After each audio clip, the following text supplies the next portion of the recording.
जो भी रामविलास पासवान जी के सिपाही हैं, जो भी 2000 में जो पार्टी बनी थी लोजपा, स्थापना काल से जितने भी हमारे पार्टी आज तक पारस बाबू के साथ कार्यकर्ता लोग पार्टी के बने हुए हैं, सब लोग को पूरी तरह से चुनाव को देखते हुए सक्रिय करना है। इसलिए पार्टी के 3 दिन यह बैठक चली।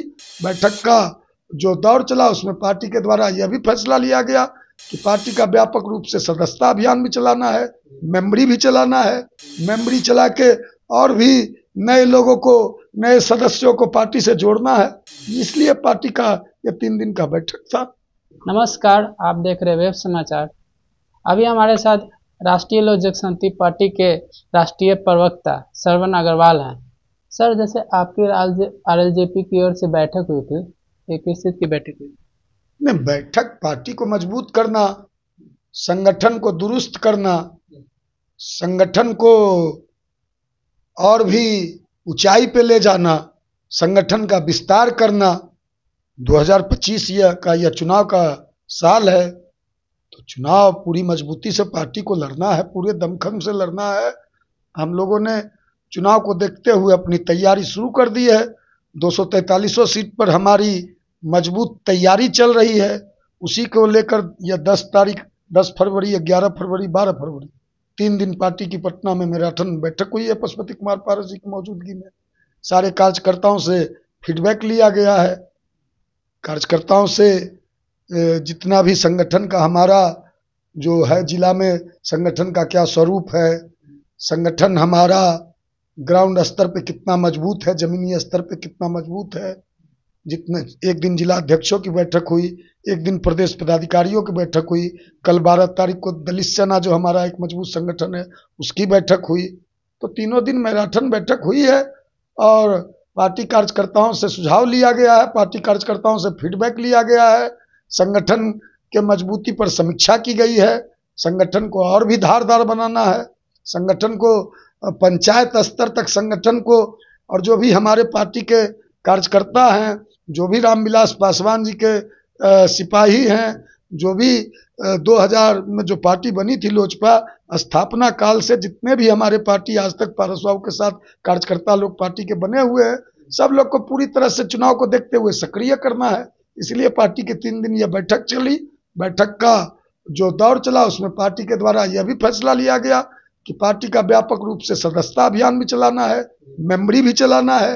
मेमोरी चला के और भी नए लोगों को, नए सदस्यों को पार्टी से जोड़ना है।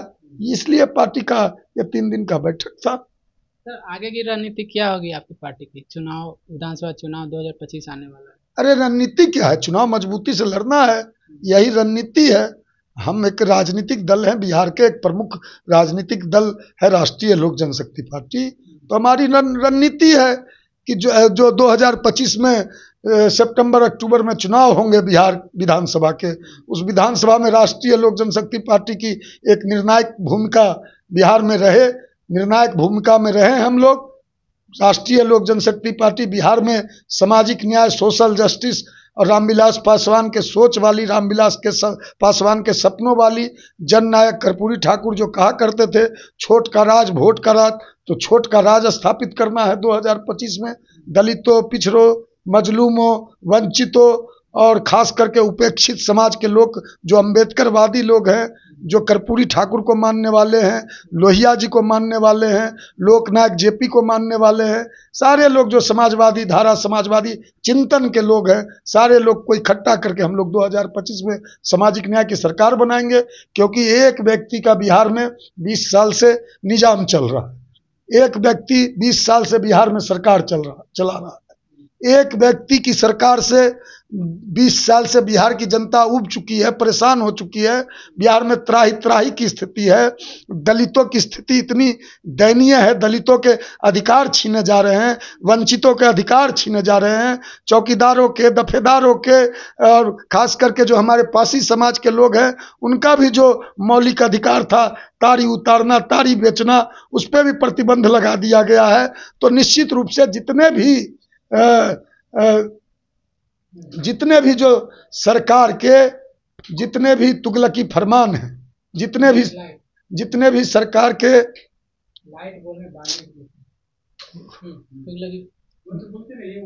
तो जितने भी जो सरकार की जन विरोधी नीतियां हैं या जितने भी, क्योंकि भारतीय जनता पार्टी पूरी तरह से दलित विरोधी है और खास करके हम लोग दलितों की नुमाइंदगी करते हैं, दलितों की बात करते हैं, दलितों की लड़ाई करते हैं। तो इसलिए जो दलितों का बिहार में हाल है, दलितों को अधिकार को छीना जा रहा है, निश्चित रूप से हम एक ऐसी सरकार बनाएंगे कि जो बाबा साहब अम्बेडकर ने समता मूलक समाज का सपना देखा था, 2025 में समता मूलक समाज का स्थापना हो, सामाजिक न्याय की सरकार बने। सर आप कितने सीटों पे चुनाव लड़ने की सोच रहे हैं विधानसभा चुनाव में? तो ये हम थोड़ी तय करते हैं, ये तो पार्टी तय करेगी। लगातार बैठकों का जहां जहां मजबूत है, जहां जहां हमारे मजबूत उम्मीदवार हैं, जहां जहां हम जीतने की स्थिति में होंगे, जहां जहां हम चुनाव पूरी जीत सकते हैं, हमारे जीतने की प्रबल संभावना है, उन सीटों पे हम चुनाव लड़ेंगे।